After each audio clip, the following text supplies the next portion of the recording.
اعوذ باللہ من الشیطان الرجیم بسم اللہ الرحمن الرحیم السلام علیکم ورحمۃ اللہ وبرکاتہ۔ حضرت فاطمہ رضی اللہ تعالیٰ عنہا کی تنگ دستی کا واقعہ۔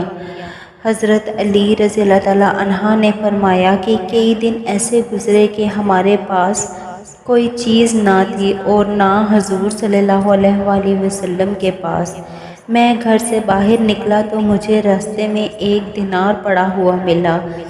تھوڑی دیر میں سوچتا رہا کہ اسے اٹھاؤں یا نہ اٹھاؤں، لیکن بالآخر میں نے اسے اٹھا لیا، کیونکہ کئی دن کے فاقے کی وجہ سے ہم بڑی مشقت میں تھے۔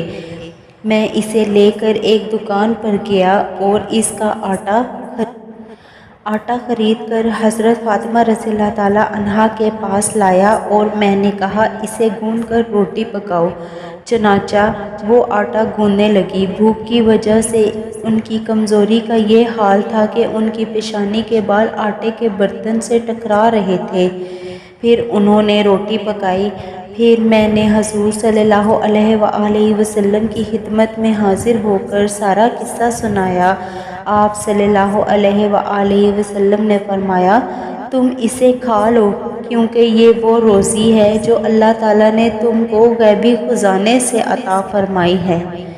سبحان اللہ۔